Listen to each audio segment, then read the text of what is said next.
상한 갈대 같은 우리 인생을 어떻게 살아야 될까요? 오늘 랍사계의 1장연설을 통해서 함께 생각을 해보겠습니다. 상한 갈대 같은 우리 인생은 첫째, 의심에 빠질 때 나아가 예배해야 합니다. 20절 21절이에요.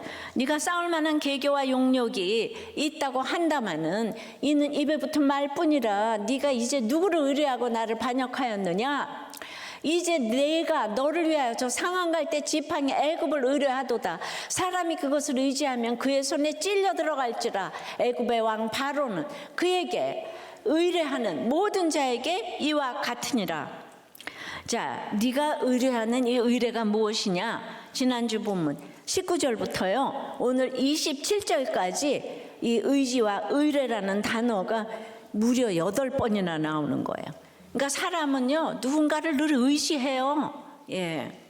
그런데 그 랍사계의 말로 히스기야의 의뢰를 외치는 거예요. 내가 무엇을 의뢰했는지 원수가 아는 거예요. 예수 믿지 않는 남편이 내가 무엇을 의뢰했는지 아는 거예요. 예수 믿지 않는 아내가 무엇을 의뢰했는지를 오늘 상대방이 이렇게 의뢰를 외치는 거예요. 아이러니합니다.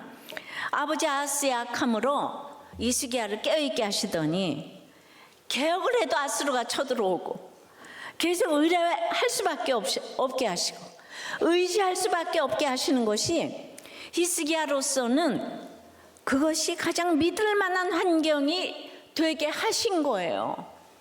이게 구속사죠. 그러니 히스기야가 이사야를 좋아하고 그의 말씀을 좋아할 수밖에 없게 하신 거예요. 그러니까 오늘 좁은 길, 조롱이 또 시작되는 거죠. 19절에 네 의뢰가 무엇이냐고 아수르 왕 사네립의 질문을 히스기야에게 그 부하인 랍사게가 대신 전하고 이제 그의 말이 계속 이어집니다. 네가 싸울 만한 계교와 용력이 있다고 한다마는 그래요. 그냥 아픈 곳을 딱 꼬집는 거예요. 네가 나를 배반해서 작전도 짜고 군사력도 키우면 될 줄 알았지? 예, 이거는 이제 입에 붙은 말뿐이라는 거예요. 그러니까 우리가 식구들에게 입만 살아가지고 이런 얘기 많이 듣죠. 예, 똑같아요. 빈말. 예. 그러면서 이번에는 누굴 믿고 덤비는 거야? 예, 그러더니 히스기야 대신 답까지 해주는데요. 애굽을 믿는구나. 그래요.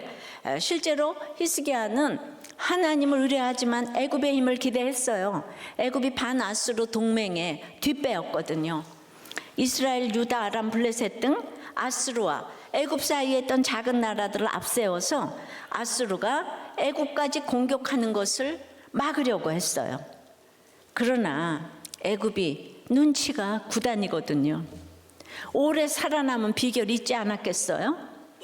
작은 나라들을 뒤에서 그렇게 조종해서 아수르에 반대하게 만들어 놓고는 정작 아수르가 침략을 하자 입을 싹 씻었어요. 예. 그러니까 도와주겠다는 약속을 대체 언제 했냐 할 정도로 애굽에 처박혀서 이제 나오지를 않아요. 여러분, 누가 우리를 도와주겠습니까? 예. 요즘에 보니까 우크라이나에 누구죠? 응? 네, 그렇다고 치고 네, 트럼프하고 정상회담에서 완전히 결렬이 됐어요. 예. 이 세상에 누가 나를 도와주겠어요? 근데 이제 그 젤렌스키가 원하는 것은 이제 안보잖아요. 그죠? 보장을 하라. 예. 그런데 그게 얼마나 큰 일인 줄 아세요? 예. 그러니까 우리가 그 70년 전에 말이죠. 국민소득이 35불 할 때 제일 가난한 나라 가나의 두 번째, 세계 최고로 두 번째로 못 사는 35불인데 미국 보고 우리를 그냥 안전보장을 해달라고 그러니까 미국이 해주겠어요? 예. 절대로 안 해주죠.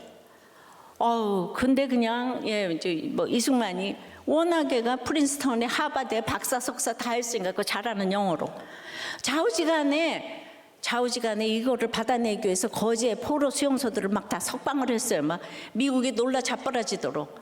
그래서 사실 이승만을 제거하려고 했는데 어쨌든 그걸 받아냈어요. 안보를, 한미 안보를 받아낸 게 얼마나 큰 일인지 여러분들은 상상을 못할 거야. 이 세상에서 제일 부자 나라가 제일 가난한 나라를 뒷배를 딱 봐주겠다고 이런 거예요. 그 전에 우리나라 전쟁 나라인 거 알죠? 예, 병자호란, 중국이 쳐들어오고 일본이 쳐들어오고 임진왜란, 병자호란, 러일 전쟁, 무슨 전쟁, 그 다음에 그냥 동학형, 한국 국내에서도 전쟁, 밖에서도 전쟁. 그랬는데 지금 70년 동안 전쟁이 없어요. 왜냐하면 너무너무 대단한 강한 나라가 우리를 딱 붙잡아 주는 거예요. 그러니까 트럼프가 그 광물 협정, 우리를 자기 미국의 이익을 위해서 지금 이제 정상회담을 하는데 자꾸 젤렌스키는 그냥 그 안보 협정을 그걸 해달라는 거예요. 그게 얼마나 그거 이제 미국으로서는 70년 동안 돌아버리는 협정이에요. 예. 그런데 거기가 믿는 나라잖아요. 약속을 지키는 거예요. 제일 가난한 나라. 그런데 불행 중 다행히 한국이 똘똘해가지고 원조 받은 값을 하는 거예요.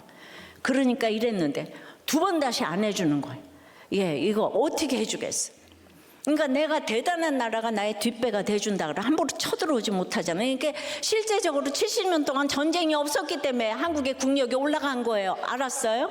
그러니까 젤렌스키가 저러고 가는데 남의 나라 얘기 같지가 않아가지고 안 됐다 생각하는데, 그게 다른 나라 같으면은 약속하고 막 안 지키겠지만 기독교 나라니까 어쩌고 저쩌고 해도 상원 하원에서 다 들고 일어나서 약속은 지켜야 된다 그러는 게 기독교 나라예요. 아셨어요?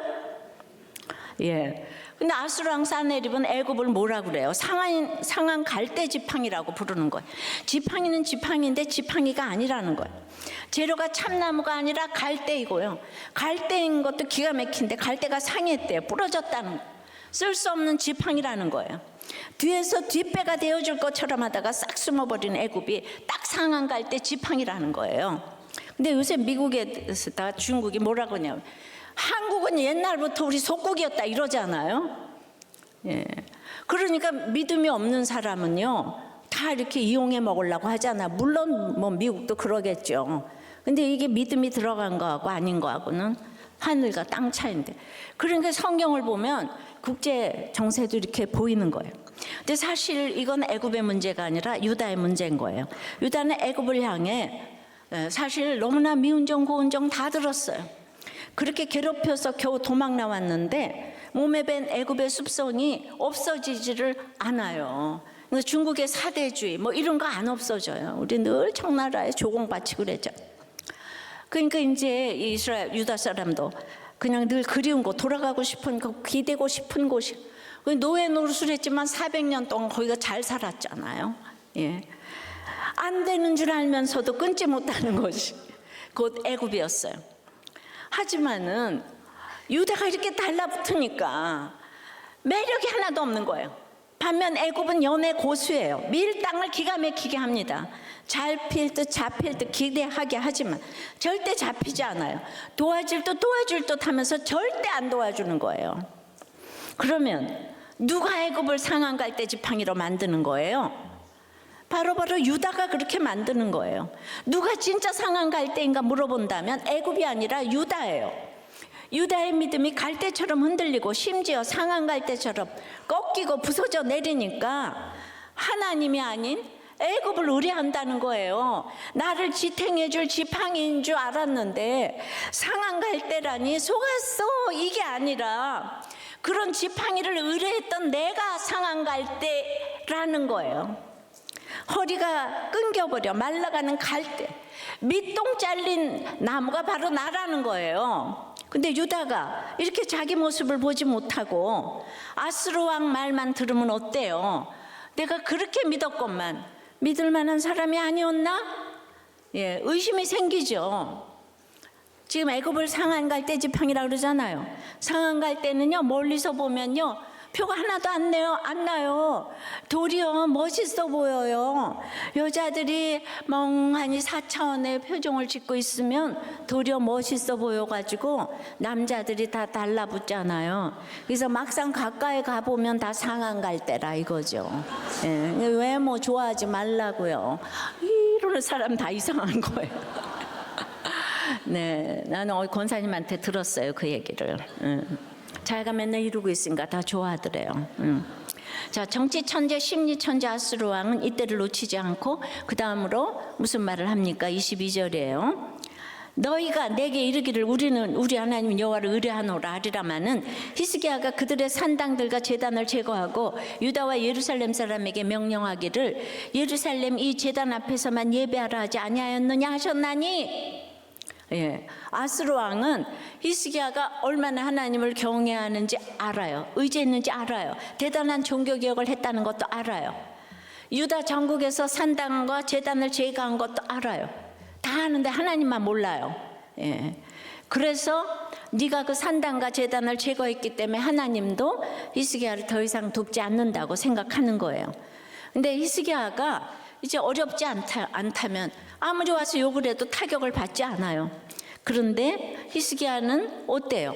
하나님만 경외하고 의뢰했는데 만사형통이었는데 갑자기 아수르가 쳐들어왔잖아요. 하루아침에 유리한 상황이 불리한 상황이 되어버렸어. 나라가 망하게 되었어요. 근데 바로 이런 상황에서 아수르 왕이 하나님도 너를 돕지 않는 거야 이렇게 말하게 되면 망했는데 그렇게 되면은요, 눈에 보이는 그 역사와 전통을 자랑하는 애굽도 너무 의심이 되는데 눈에 보이지 않는 하나님은 얼마나 더욱 의심이 되겠습니까? 갑작스러운 고난의 파괴력은 바로 이런 것이 우리의 믿음을 흔드는 거예요. 가뜩이나 약한 믿음을 무너뜨리는 거예요. 의심에 빠지게 하는 거예요. 이때 어떻게 할까요? 놀랍게도 아수르 왕이 힌트를 주는 거예요. 그의 지금 마지막 말이 뭐예요? 예루살렘 이 제단 앞에서만 예배하라 하지 아니하였느냐? 예. 네가 여호와만 예배하라고 했잖아. 그게 잘못이야. 산당은 많을수록 좋고 신도 여럿일수록 좋은데 오직 성전에서만 예배하라고 하니까 이런 문제가 생긴 거야. 병 주고 약 주면서 아수르 왕은 이렇게 외치면서 히스기야를 의심에 자꾸 빠뜨리고 있어요. 문제가 생기면 우리도 이런 의심이 생기죠. 주일에 교회 안 가고 공부했으면 합격했을 텐데, 주일에 예배 드리는 시간에 일을 했으면 안 망했을 텐데, 목장 시간에 두 잡을 떼었으면 빚을 안 졌을 텐데. 그동안 산당에서 예배 드리던 사람들이 산당에서 기도해서 병이 낫는 것에 익숙해져 있었는데 웬 갑자기 말씀을 보라고 하는가. 그리고 산당 예배를 폐했으니까 그 기득권자들이 히스기야의 종교개혁에 얼마나 불만 세력이 되었겠어요. 그러니까 그 사람들에게 딱 이간을 붙이는 거예요. 그러니까 내가 예수 믿고 제사 안 지내서 학교 떨어졌다, 40일 기도 안 해서 암이 걸렸다고 본인이 깨달아서 얘기하면 모르겠는데 지도자가 네가 그래서 떨어졌고 그래서 병이 걸린 거야. 이건 사단의 괴계인 거예요. 이런 사단의 괴계는 무궁무진합니다. 이것이 고난 앞에서 상한 갈대 지팡이를 의지하게 만드는 거예요. 의심에 빠뜨리는 생각이에요. 이럴 때 어떻게 해야 돼요? 오히려 여전한 방식으로 예배의 자리를 더욱 굳세게 지켜야 예배를 통해 깨닫는 것이 있죠. 내 삶이 성공할 때는 깨닫기가 어려워요. 교회가 커지면요, 누가 바른 말을 해도 듣기가 힘든 게 있죠. 내가 잘해서 부흥했다 이렇게 생각하지 않겠어요? 이런 의심의 치료제는 믿음밖에 없어요. 근데 혼자서는 지킬 수가 없으니까 하나님이 불러서 함께 묶어주신 공동체, 교회로 나아가는 거죠. 함께 모여서 뭉쳐서 예배하는 거예요. 날마다 산당 예배를 드리면서 용서하게 해달라고 수십 년 기도를 하는데 너무 영적이라서 수십 년이 지나도 용서를 안 하는 게 특징이에요.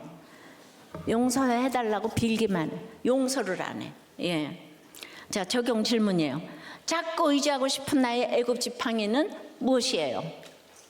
의지하는 지팡이가 상한 갈대라서 슬픕니까?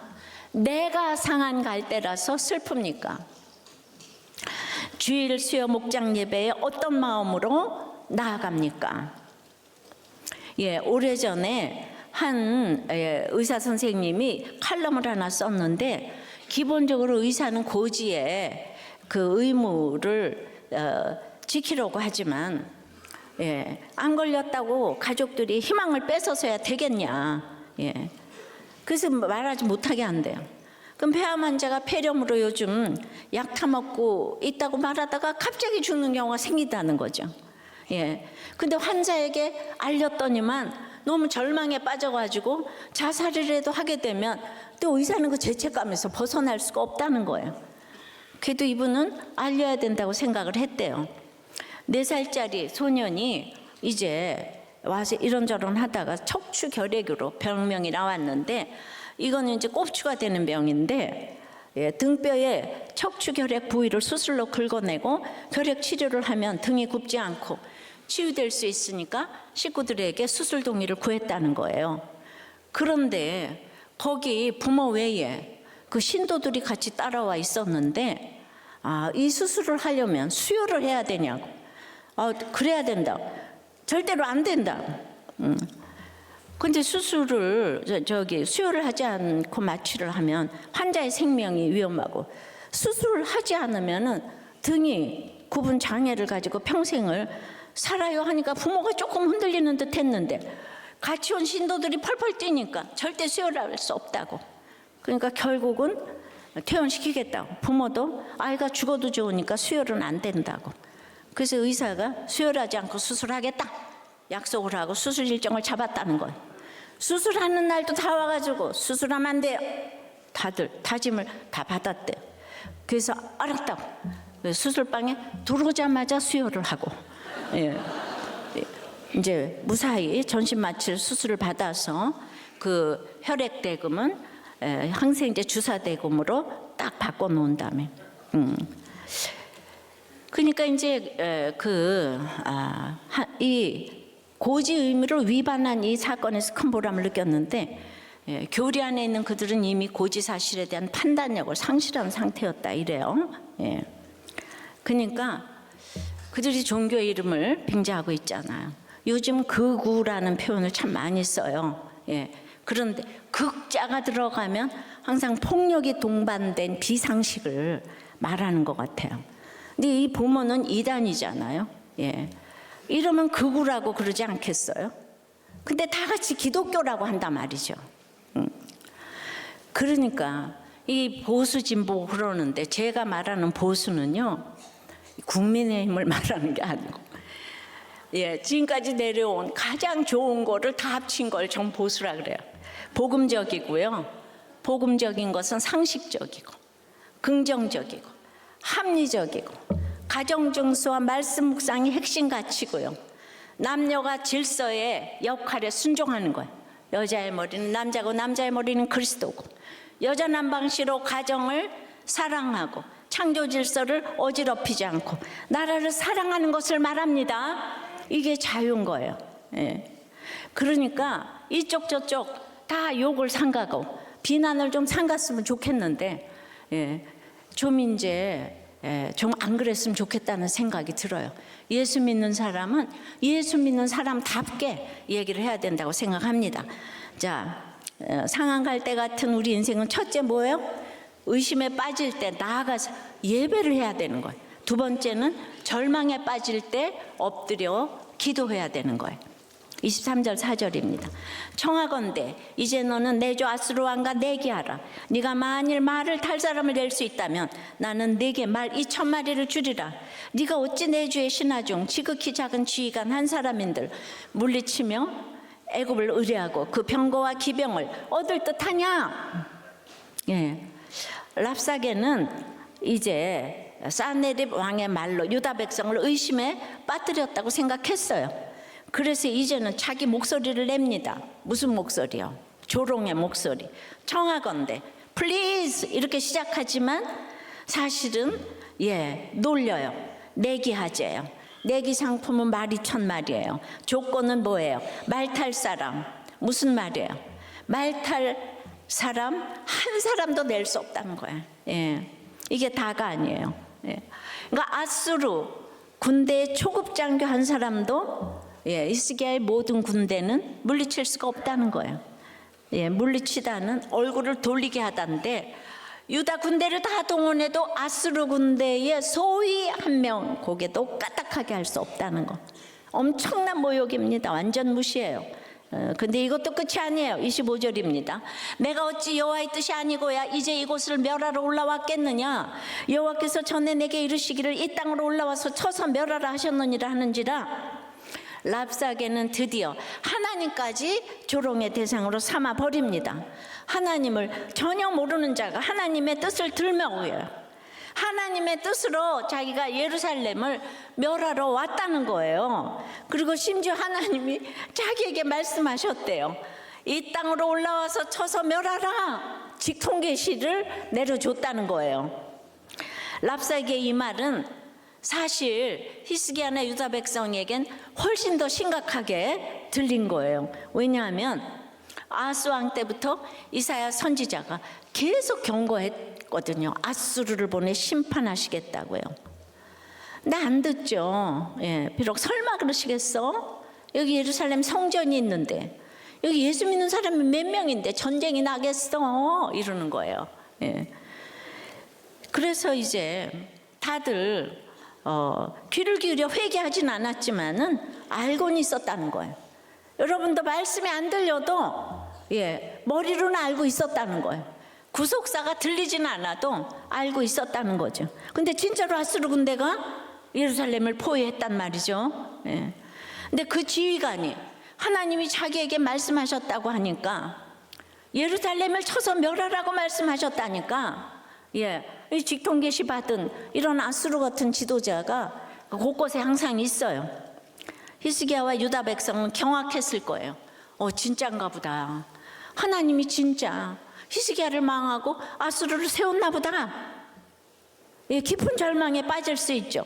이것이 사탄의 전략이에요. 호시탐탐 우리를 삼키려고 해요. 믿음을 흔들어요. 의심은 물음표잖아요. 틀릴 기회도 있지만 맞출 기회도 있어요. 하여튼 사단은 의심을 넘어 절망에 빠뜨리려고 합니다. 절망은 근데 마침표잖아요. 하나님 버리셨다. 더 이상 희망이 없다. 그렇게 끝이에요. 일어서려 하지 않아요. 어디로 가든지 형통했던 그 유리한 상황도, 준비하고 대비했던 군사력도, 애굽의 도움을 기대하고 바라던 외교도 세계 최강 아수르 앞에서는 입에 붙은 말에 불과했어요. 의심을 넘어 좌절과 절망에 빠질 수밖에 없는 처지가 되었어요. 그런데 히스기야가 이 의뢰인 하나님을 최후의 보루처럼 믿고 있을지도 모르잖아요. 그러니까 랍사게는 이제 마지막 하나 남은 이 의뢰를 부셔버리려고 지금 너에게 마지막 하나 남은 의뢰인 그 하나님도 이제 너희를 버렸다. 그러니까 다 포기해라. 그러니까 사탄은 의심과 절망으로 욥을 삼키면서 그 정점이 욥의 아내의 입술을 통해서 나온 말이잖아요. 하나님을 욕하고 죽으라. 죽음이에요. 의심에 빠졌다고 예배의 자리에 나오지 않으면 점점 더 깊은 의심의 늪으로 빠져들다가 결국 절망에 잠겨요. 절망은 끝이에요. 죽음이에요. 죽고 싶다는 생각은 사탄의 유혹이에요. 절대로 들으면 안 돼요. 우리는 자동적으로 기대가 생기고 욕심이 발동하고 야망이 나오는 존재예요. 전자동 오토매틱이에요. 상황이 다르고 정도가 다를 뿐 있는 건 똑같아요. 문제는 그 대상입니다. 하나님만을 기대하고 하나님만을 사랑하고 하나님만을 원한다면 무슨 문제가 있겠습니까? 그러나 하나님 아닌 것들을 기대하고 탐내고 바라니까 문제가 되는 것이죠. 세상에는 우리 기대와 욕심과 야망을 채워줄 수 있는 것이 없기 때문이에요. 잠깐은 만족시켜주죠. 그러나 언제 사라져도 이상할 게 없는 게 돈, 쾌락, 권력, 인기, 명예예요. 그러니 하나님을 떠난 기대나 욕심이나 야망은 반드시 절망으로 끝날 수밖에 없습니다. 하나님을 믿지 않는 인생은 실제로 죽음으로 끝나잖아요. 그런데 그 이단들, 다들 하나님 믿는다고 그러지 않겠어요? 수혈을 안 하는 게 복 받는 비결이라고 생각하잖아요. 정말로 상한 갈대요, 밑동 잘린 남은 거예요. 말라 죽을 날만을 기다리는 고달픈 인생이에요. 근데 왜 성도에게도 절망의 사건과 시험이 올까요? 왜 하나님은 우리를 절망에 빠지게 하는 세상의 조롱을 허락하실까요? 정말 멸하려는 뜻일까요? 절대로 아니에요. 하나님은 멸하기로 하셨다가도 우리를 불쌍히 여기셔서 뜻을 돌이키시는 분이세요. 구원하기로 작정하셨다가 뜻을 돌이키는 경우는 없어요. 성경에 한 번도 없어요. 사울 왕을 패하신 것도 구원을 약속하셨다가 멸하신 게 아니죠. 계속 경고하시는데도 사울이 돌이키지 않자 심판하신 거예요. 하지만 출애굽 때 이스라엘 금송아지 사건이나 이 북이스라엘의 아합이나 므낫세, 또 남유다의 므낫세의 경우만 봐도 하나님은 멸하기로 하셨다가도 그들을 불쌍히 여기셔서 살려주시잖아요. 지금 이렇게 예루살렘을 포위하고 있는 아수르 군대도 그래요. 불과 60년 전에 아수르 수도 니느웨에는 어떤 선지자가 가서 외쳤죠? 요나 선지자요. 요나 선지자는 거기 넘어가기 싫어가지고 그냥 대충 가서 외쳤는데도 니느웨의 회개운동이 일어났단 말이죠. 그랬더니 뜻을 돌이키셔서 니느웨를 살려주셨어요. 아수르 군대가 사실 하나님의 은혜의 최대 수혜자 중 하나인 거예요. 그런데 단 2세대 지나서 이렇게 하나님을 모를 뿐만 아니라 대적하고 심지어 모욕하는 악인으로 원위치 되어서 나타난 겁니다. 그래서 우리가 정말로 깨닫고 기억해야 될 것은 지금 내가 처한 형편이 아니에요. 내 형편이 살만한 환경인지 살 수 없는 환경인지는 사실 큰 문제가 아니에요. 제일 중요한 것은 나를 택하시고 구원해 가시는 하나님께서 어떤 형편에서도 나를 붙들고 계시다는 사실이에요. 나를 부르신 뜻을 절대로 후회하지도 바꾸지도 않으시는 하나님을 믿으면 일희일비하지 않을 수 있습니다. 따라서 하나님께서 우리에게도 절망의 사건을 허락하시는 이유는 우리 시선을 형편이 아니라 하나님께 붙잡아 두시려는 사랑입니다. 절망의 사건은 하나님이 우리를 부르시는 음성이에요. 그러니까 나를 절망하게 하는 환경 앞에 엎드릴 것이 아니라 그 환경을 통해 나를 부르시는 하나님 앞에 꿇어 엎드려야 합니다. 그것이 기도예요. 기도를 통해서 내 마음이 정답인 줄 알고 살던 데서 돌이켜서 말씀을 정답으로 삼고 내 삶은 거기에 맞춰야 합니다. 그래서 우리의 기도는 늘 말씀을 바탕으로 해야 돼요. 말씀으로 드리는 기도가 진정한 기도요, 100% 응답받는 기도입니다. 그러니까 사건이 올 때 죽겠다만 외치지 마시고 주여만 외치세요. 하늘에 계신 우리 아버지, 날마다 큐티하면서 오늘 주신 말씀 한 구절이라도 주님의 뜻이 담긴 음성으로 받으시고 그 말씀을 붙들고 기도하시기 바래요. 오늘 좁은 문으로 가라 그랬으니까 좁은 문 가게 해주세요. 먼저 된 자가 나중 되고 나중 된 자가 먼저 됐으니 주님 저 좀 먼저 되면 안 될까요? 이렇게.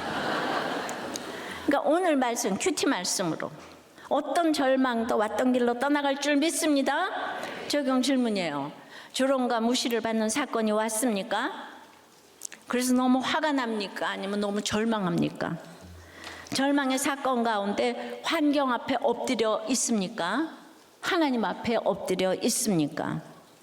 이번 한 주 어떤 기도를 드리겠습니까?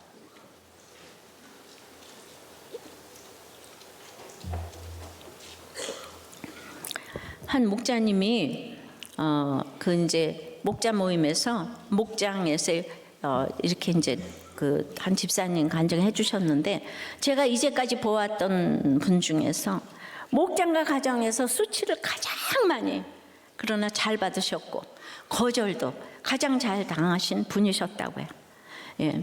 처음 목장에서 뵙게 되었을 때 이미 폐암말기 진단을 받으시고 이제 항암제 방사선 치료를 받으시는데 목장 나눔을 통해서 본인의 죄를 점잖게 고백하시면은 그냥 곧이어 부인 집사님이 남편에 대한 성령의 고발을 그냥 착착 해주시면은 너무 온유하고 겸손한 분인 줄 알았는데 가족에게 폭군으로 군림하시던 집사님의 흑역사를 듣고는 모두가 놀라워했다는 거예요. 그런데 이 집사님은 진짜 다 의식하지 못했는지 본인의 머리를 막 싸매면서 내가 정말 그랬냐고 놀라워하셨대. 분을 내며 반박하실 만한데도 일체 변명 저항 없이 자신의 죄를 인정하셨다는 거예요. 그리고 이제 그 다음 주에 목장 처방대로 자신의 죄를 회개하고 가족에게 구체적인 사과를 하는 적용을 하셨답니다. 그런데도 그 집사님이 늘 가슴 아파하신 것은 아픈 둘째 아들이 아무리 사과를 해도 쇠약해질 대로 쇠약해진 집사님에게 그렇게 이제 적대감을 나타냈다는 거예요.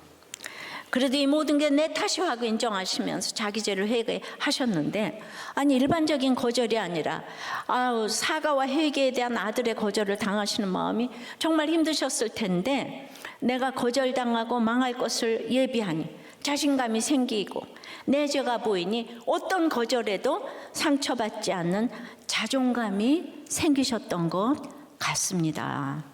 그래서 그냥 임종 예배 때 성령님이 자신을 천국으로 불러주셨다고 이제 구원의 사명이 완수되어서 하나님이 천국 본향으로 불러주신 것이고 그래서 이제 그 목표를 이루시면서 우리가 천국 가는 것이 우리 인생 최대의 목표인데 그 목표를 이루시는 모습을 잘 보여주시고 그 임종 예배에 참석한 모두에게 너무 큰 은혜를 끼치셨다는 거예요.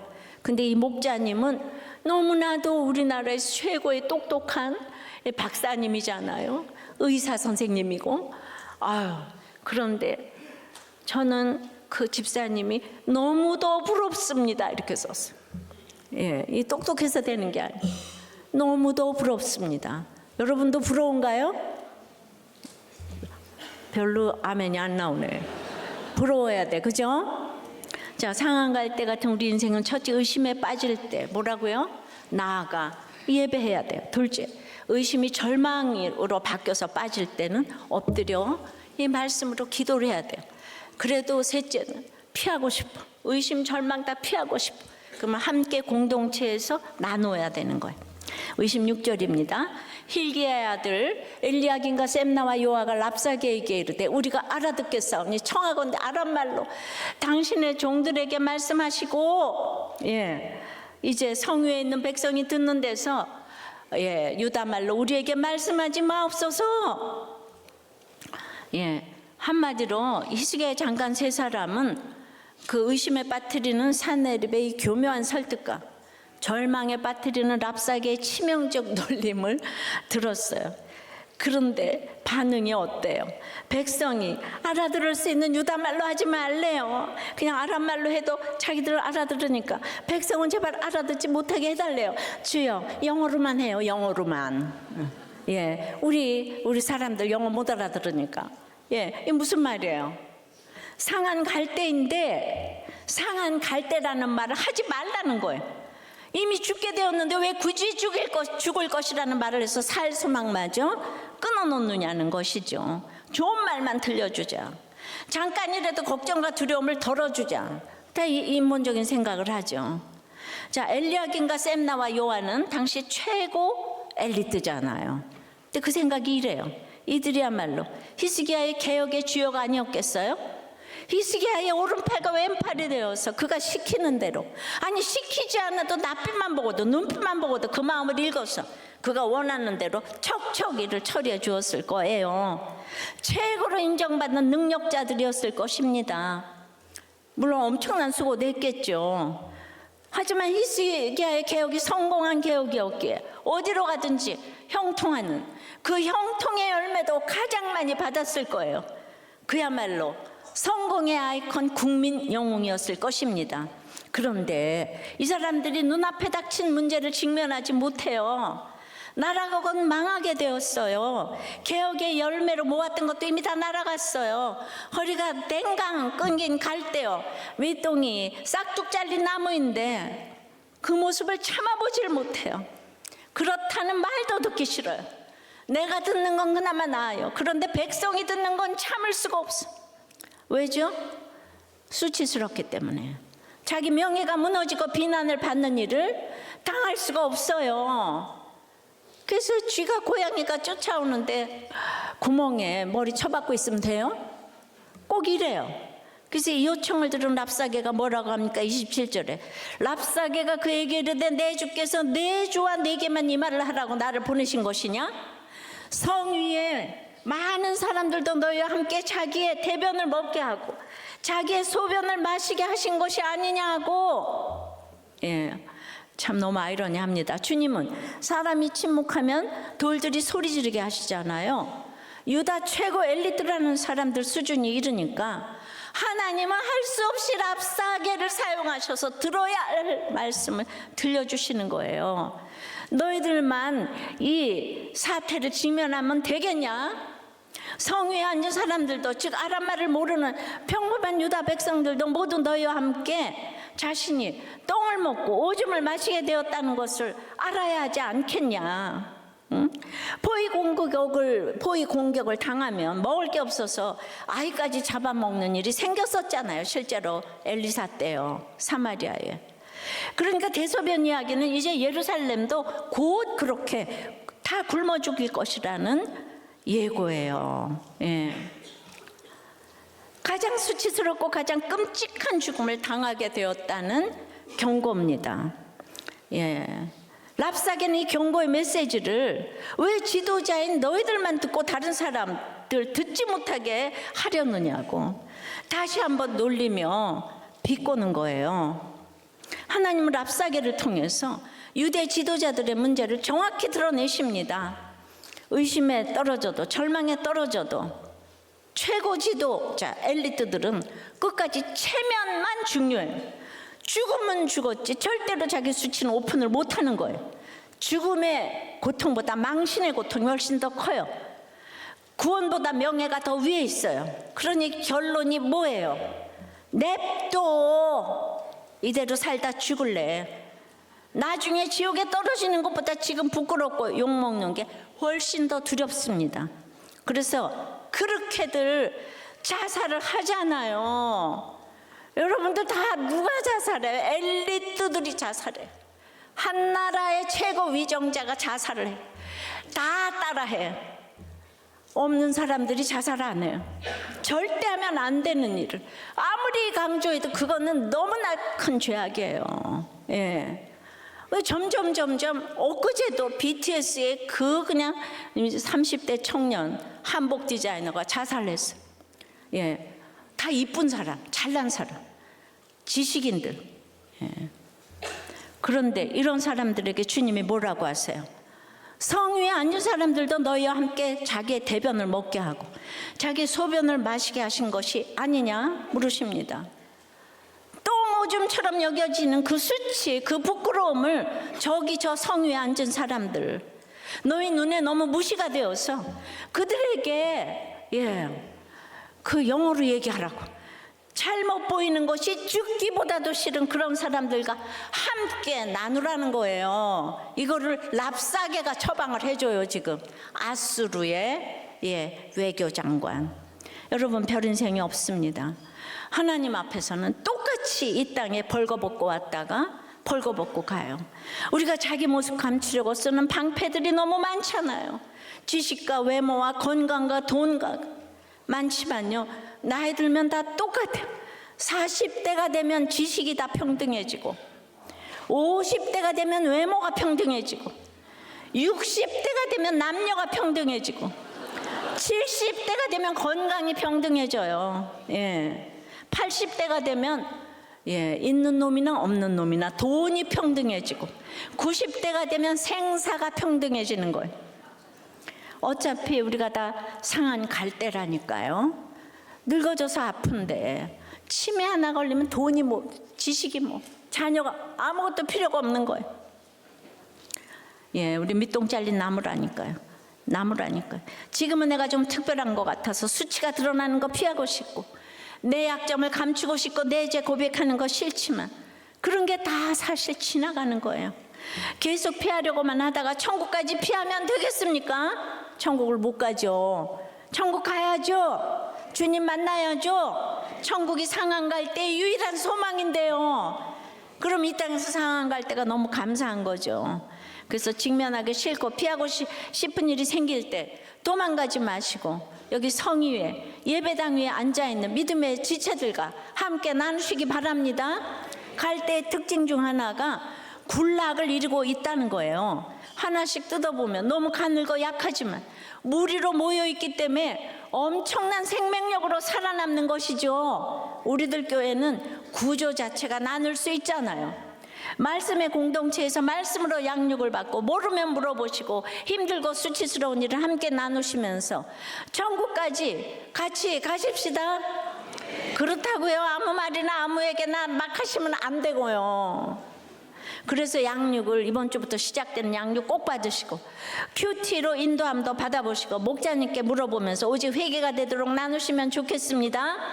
내가 상한 갈대임을 인정하기 싫어서 피하고 싶을 때 피하지 말고 공동체에서 함께 나누면 세상 그 무엇도 주지 못하는 자유를 주실 줄 믿습니다. 적용 질문이에요. 너무 듣기 싫은 말은 무엇입니까? 근데 왜 그렇게 듣기 싫습니까? 피하고 싶은 자리는 어디입니까?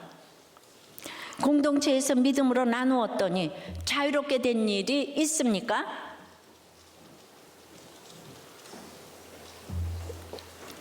말씀대로 지식 엘리트인 사람들 오늘 이 얘기를 해도 안 들어오죠. 머리로는 아는데 전혀 가슴으로 내려오질 않아요. 그래서 제가 애통이 돼요. 예, 정말 애통이 됩니다. 우리들 교회도 그런 분들이 많죠. 오늘은 공동체 고백으로 제가 롯 얘기를 좀 하겠어요. 이 롯이 상한 갈 때 대표적인 인생이 아닌가 해요. 그는 끊임없이 세상을 택하고 그때마다 아브라함은 또 그를 끊임없이 도와요. 소돔을 택한 그는 어쩔 수 없이 세상의 육적인 아내를 택했기 때문에 그 아내는 뒤를 돌아보다가 소금기둥이 되었어요. 그 사위들도 롯의 말을 농담으로 여겼고 딸들도 그곳에서 살았으니까 거기를 소돔 고모라를 피해 나왔어도 세상의 도리를 쫓아 배필 사람이 없는 거를 걱정해서 아버지와 동침해서 염려는 내가 하나님보다 더 높은 자리에 있는 거죠. 그러니까 교만한 거죠. 예, 하나님의 도리를 쫓는 걸 도무지 몰라요. 근데 왜 이런 롯을 아브라함에게 붙이셨을까요? 오늘 제일 중요한 얘기를 하는 거예요. 아브라함에게 롯의 시험을 준 것은 아브라함을 위해서예요. 이렇게 지겹게 힘들게 하는 사람이 없고서는 믿음의 일대가 형성되기가 힘들죠. 교회는 나가기는 나가는 것 같은데 도무지 믿음이 없는 것 같은 집이 바로 그래요. 고륙의 힘듦은 알만한 아브라함의 멍인 거예요. 없으면 좋을 사람, 내 재산 다 가지고 갔으면 됐지. 죽게 됐다고 하니까 또 생명을 내놓고 가서 도움을 줘야만 하는 식구, 친척. 예. 이게 그냥 이제는 마지막 심판이 오거나 말거나 해도 될 텐데 간절히 중보기도하는 아브라함을 보면서 이 롯이 바로 상한 갈대 같은 사람이 아닌가. 예. 근데 그가 망하는 것과 상관없이 나는 아브라함처럼 그가 바람에 꺾이지 않도록 손을 써야 한다는 말이에요. 가만히 내버려두어도 꺾이고 말 갈대를 꺾지 않는다 하면 버려두지 않고 손을 쓴다는 말이에요. 철사라도 갖다 대고 줄로 묶어 놓으면 상한 갈대라도 바람에 꺾어지지 않을 것이에요. 그럼 철사가 뭐예요? 상한 갈대 같은 나를 인식하고 상한 갈대 같은 사람을 위해서 엊그제 누가복음 큐티 본문 같이 두릅하고 이 공동체 간증이 걸음이 되어서 살려내는 거예요. 우리가 예배드리고 기도하고 공동체에서 나누는 것이 바로 두릅하고 걸음을 우리가 걸음이 되어서 살려내는 거예요. 그러나 우리는 품질 좋은 사람만 내 식구 하고 싶고 놀고 싶고 그렇죠. 그래서 어떻게 내려놓겠어요? 다들 잘 되는 것만 축복이라고 하잖아요. 애굽이 썩은 지팡인데 그걸 몰라요. 히스기야가 아버지에게 당하고 개혁하면서 당하고 산당 예배자들에게 당하고 앗수르에게 당하고 돈도 다 털리고 이러면서 성군이 되어간 거예요. 우리는 모든 식구들이 다 아파요. 아까도 우리 세례간증 했지만 조현병에 정신지체에 그러면은 이제 아파서 힘드니까 내 편에서 위로해주는 그 여자 남자를 밖에서 만나서 위로받아요? 그게 답입니까? 아니요. 어떤 환경에도 구원밖에 답이 없어요. 구원만이 답이에요. 하나님 다 하세요. 지난주 여전히 핍박하는 남편을 향해서 내가 얼마나 참고 살았는데 그러면서 고함치면서 쌍욕을 했대요. 시원하시겠습니다. 네. 그래도 이해가 막 되는 거예요.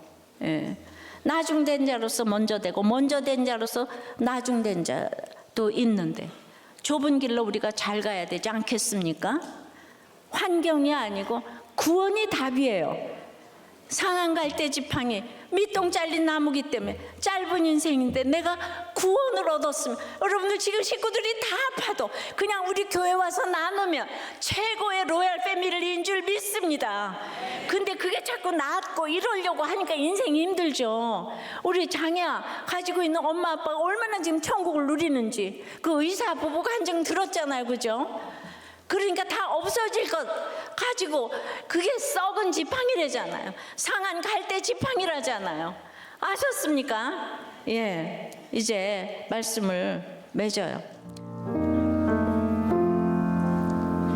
상한 갈대 같은 저희들을 꺾지 않으시는 주님을 신뢰하여 신앙 고백으로 드리는 헌금을 흠양하여 주시옵소서. 이제 말씀대로 구별하여 드린 11조의 축복을 내려주셔서 창고에 쌓을 곳이 없도록 부어주시고 삶에서도 구별되게 살게 도와주시옵소서. 그리하여 사업과 회사와 공부와 프로젝트와 아이디어와 생명과 건강과 관계와 목장에 기름을 철철 부어 주시옵소서. 예수 그리스도 이름으로 기도드리옵나이다. 아멘.